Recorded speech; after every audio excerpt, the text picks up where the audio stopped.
G'day guys, how's it going? It is JarradHD here. Welcome to the 4th episode in the 2nd season for the FIFA 17 Career Mode series with Chelsea. Today's episode will probably conclude the transfer window. Hopefully we can fit in one or two more transfers. It has been a very good transfer window so far in this 2nd season. If you haven't seen any of the episodes from this season so far, I would strongly recommend that you go back and watch the previous 3 episodes. Fellas, if you do go on to enjoy today's episode, don't forget to leave a like on the video. If we could smash over 200 likes again, that would be fantastic. Also, make sure that you do hit that subscribe button down below if you are new around here. I forgot to thank you guys the other day, but we did hit 32,000 subscribers, which is pretty... As always, fellas, if you want to have a chance of getting your question answered in the next press conference, don't forget to leave a question down below. So the first question in today's press conference comes from City Guy, who says, what are you aiming for at the end of the season? Premier League, win it. FA Cup, win it. EFL Cup, if we beat Manchester United today, win it. Champions League, reach the semi-finals. I don't know if you guys can hear that sound in the background. Of course, the one time I go to start recording, my neighbors start using a drill. Nicholas says it's Gomez, not Gomes. Yes, I did have a lot of questions last episode, or a lot of comments rather, paying me out about the way I pronounced Andre Gomes. I said Andre Gomes, but it really is Andre Gomez. I wasn't sure. If you saw the second episode where we were in talks with him, I pronounced it Andre Gomez a few times, but I honestly wasn't sure. I apologize for all the people that said it was very cringeworthy to see me say Andre Gomes, but from now on it is Andre Gomez. Lord of Games says, how do you feel about having 2 left-footed strikers up front? Don't you think you should maybe have a right-footed striker, as the fans are concerned as well? This is something I actually picked up on after I finished recording the 3rd episode. I had to look through our squad because I didn't know where we needed to strengthen our squad. And then it dawned on me, we only have 2 players that can play right-footed striker. Batshuayi and Solanke, and of course Solanke is like 72 rated, so this episode I'm going to try signing a new right-footed striker by the end of the transfer window. And finally, Faki Ryan says, why do you play on world class mode? Why not legendary? I feel like world class is the perfect difficulty level for me. I'm not the greatest FIFA player, I will admit that. I'm not a professional FIFA player. I don't see myself playing in any FIFA esports tournaments, but I'm not a crappy player either, so I feel like world class is definitely a good challenge for me. And I'm more about creating entertaining videos rather than showing off amazing gameplay and amazing skills. So for me, world class suits my playstyle perfectly, because if I play world class, I get good results against crappy teams, and I have a real challenge against the good teams rather than legendary, all games being ridiculously hard. So world class is perfect for me. Anyways, fellas, that will conclude today's press conference. Thank you guys once again for the fantastic questions.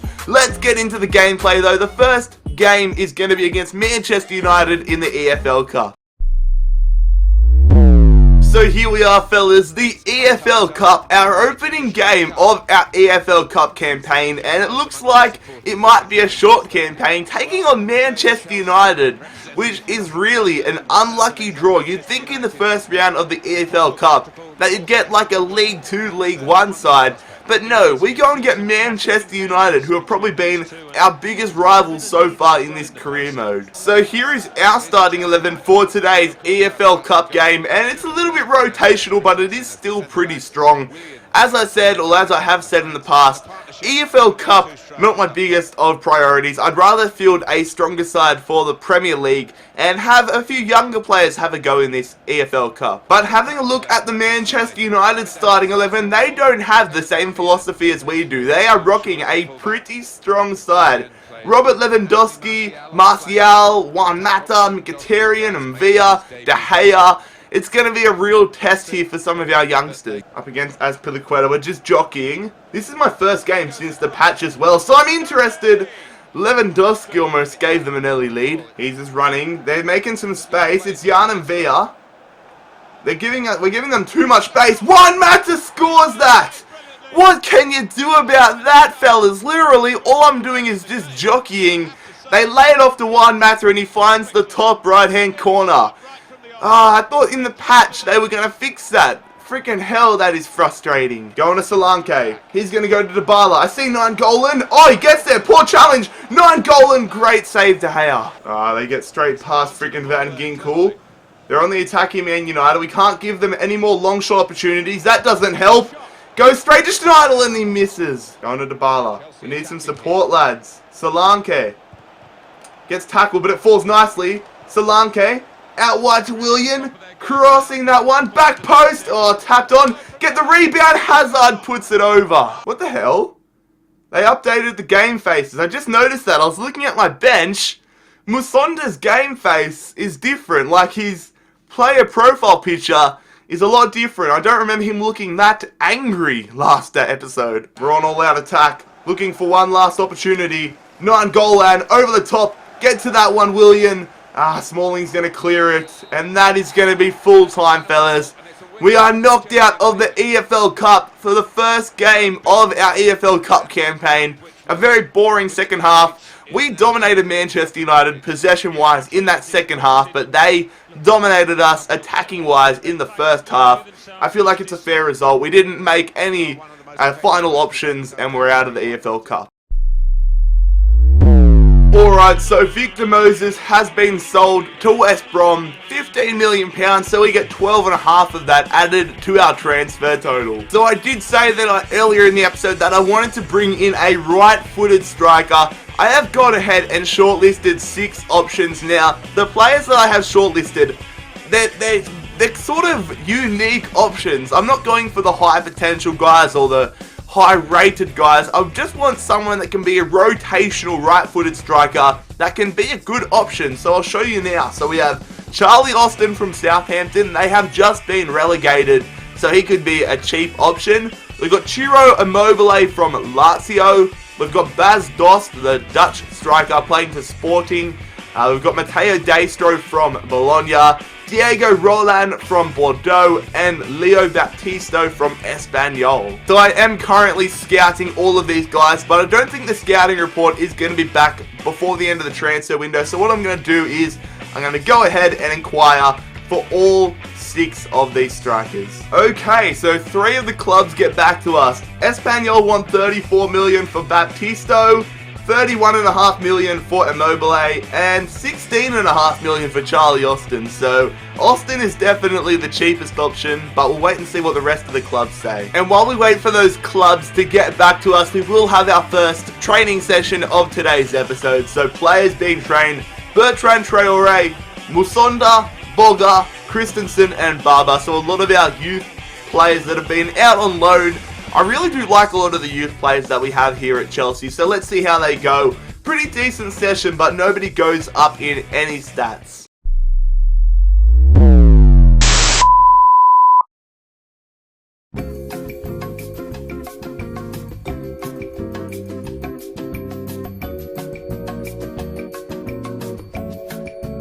So I'm going to say 10 million here for Diego Roland, 9.5 million for Matteo Destro, 7 million for Bas Dost, 16 million for Leo Baptisto, 12.5 million for Ciro Immobile, and finally 8.5 million for Charlie Austin. Wow, come on Zuma. Every time I recorded last season, he was asking me, he was saying, I want a new contract, I want more money. I offer him a new contract and more money, and he says, boss, I've been thinking recently about my future at this football club and I've decided that I don't want to sign a contract extension. Southampton accept 8.5 million for Charlie Austin, which is great to see. I don't think I'm overpaying at all. I think that is a perfect price. Lazio just flat out reject us there for Immobile, so put in a new transfer offer. We'll say 17.5 this time. Espanyol say 34 million again for Leo Baptisto, so that's not going to happen. I'm going to say 22 million this time. Sporting want 15 million again for Bas Dost.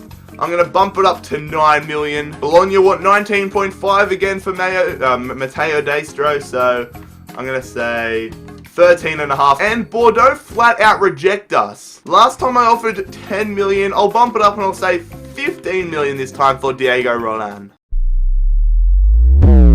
So for the second game in today's episode, we have the lunchtime kickoff. This is my first time seeing these new Premier League graphics, so it's caught me by surprise looking out the corner of my eye. But anyways, we are taking on Aston Villa. Their first time, well, the first time we're playing them in this career mode series. They did get promoted back into the Premier League, and look at that. The main man, JarradHD, the Australian captain, turns out he's now the Villa captain. So here is our starting 11 for today's game. I've got a big smile on my face because these graphics are awesome, man. But we have, it's a bit hard to tell who we've got now. I've got Griezmann and Batshuayi starting up front. I need to adjust the player numbers after this game. That just reminded me seeing number 37. And then taking a look at the Aston Villa starting 11. They have Bakuna, Mika Richards, JarradHD, Jack Grealish, Jordan Ayew. They've still got a decent side. Ross McCormack, former Fulham striker, on the bench. They're only attacking early Aston Villa. It's Vertaald going through, well blocked out of Louise. Oh, good stuff from Willian. It just fell to his feet, really. Here we go. Andre Gomez going to Michy Batshuayi. He's going to go back to Musonda. We're not making too much space for each other, but here we go. Griezmann, back to Musonda. He scores a goal. I think that might be his first goal since he returned to Chelsea from loan. It was a really weird sort of goal. Weird build-up. Look how bunched we were around that midfield. I was just passing it around. Great backheel, great run, and that is a finish and a half from Musonda. Going back to N'Golo Kante. Going to Griezmann. Going to Batshuayi. Batshuayi. Oh, still on.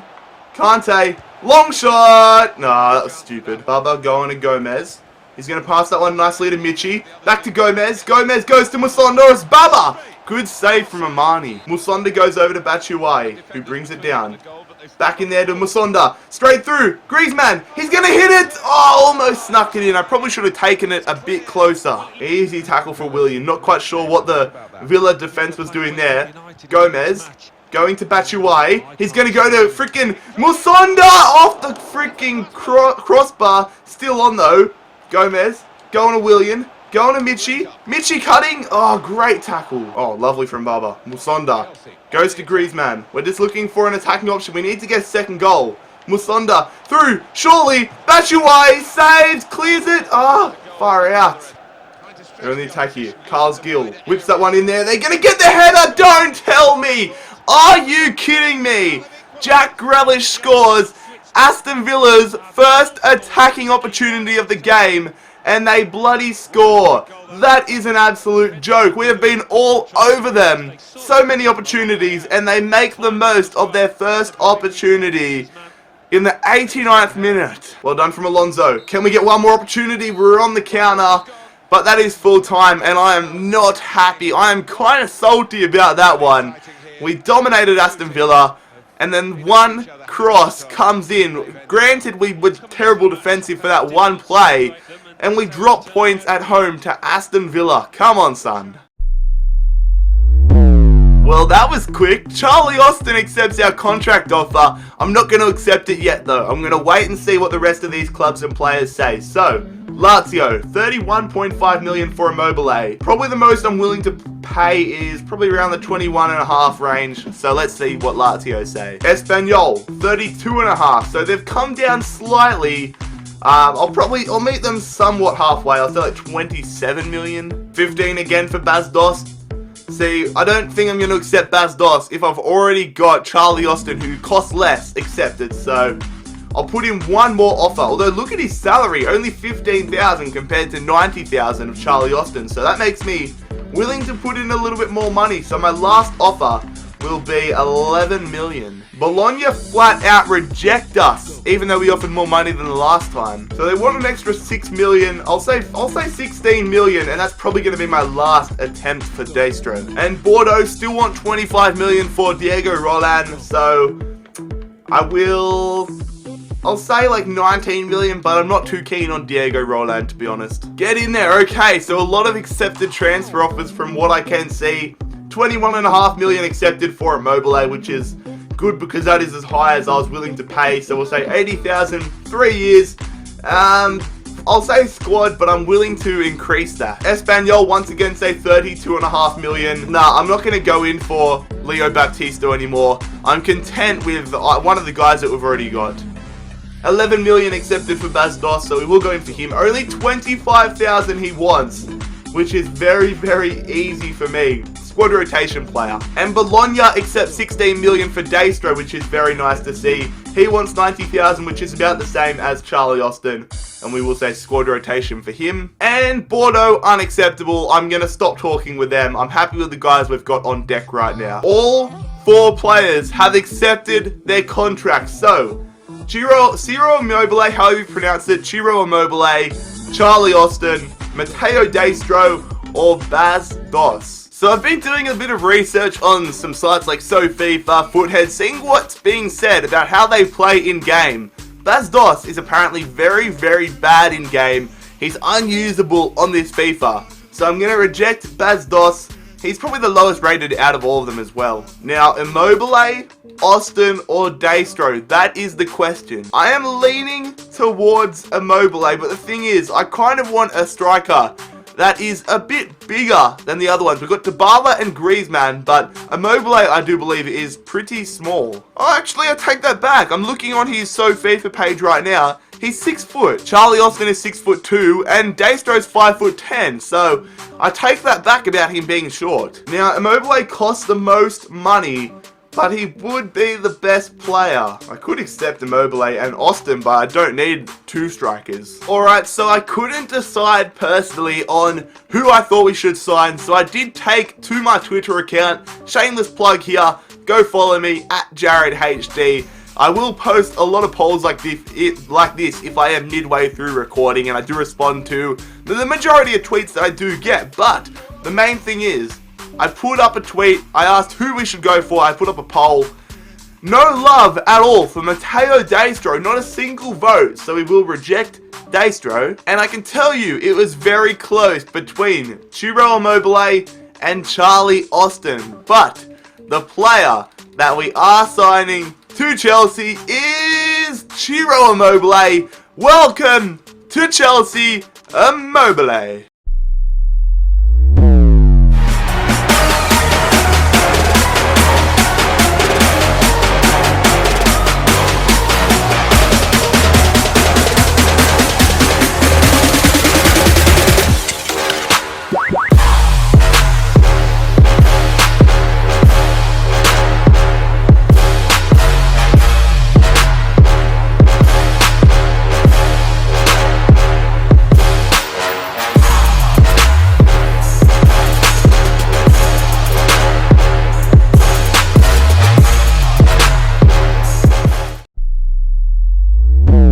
We could afford to sign Aston right now, but we don't need any more strikers. Good luck in the championship, son. So here we are on transfer deadline day. So we're about halfway through the deadline day right now. Nothing has come in, no transfer offers. I personally am not going to be going in for any more players, but let's see if some transfer offers come in. Okay, so with 1 hour remaining on deadline day, we get a transfer offer for Mario Pasalic, a player that I definitely want to sell. Middlesbrough say 5.5 million. I will accept that. I have no plans of using this guy. And with 1 hour remaining, we can see the top deals. Robert Lewandowski to Man Utd, 74 million. Gomez to Chelsea, 72 million, and Marco Verratti to Barcelona for 66 million. Other notable transfers that I can remember seeing, I remember Dimitri Payet left West Ham, went to Bayern Munich. I think Omar Toprak left Bayer Leverkusen and went to Juve. Let's have a look here and see if any of the Premier League teams signed big. So Liverpool signed Icardi, that's pretty big. They spent a lot in that transfer window. Manchester City signed Ake, De Jong, Mastor. Looks like they're gone for some young players. Costa, Rafinha, Lewandowski to United. And then here we are. Look, we brought in 4 players and spent a total of £170 million. Yeah, we went there. But none of the other clubs really brought in anybody too noticeable in the Premier League. So I'm going to simulate the final hour here, and that's the end of the transfer window. And that is also going to signal the end of today's episode. We brought in a new striker, a new right-footed striker, so we have achieved what we set out to today. Not the best performance on the pitch, but I'm sure once we learn how to use these new signings, we will be going full steam ahead. Anyways, fellas, if you did enjoy today's episode of the Chelsea Career Mode series, don't forget to leave a like on the video. Hit that subscribe button down below if you are new around here. We are posting Career Mode content on the daily. Make sure that you check out my social media links, my Twitter, my Instagram, and my Snapchat. But most importantly, fellas, I hope you have a fantastic day. It has been JarradHD here. I'm out. Peace.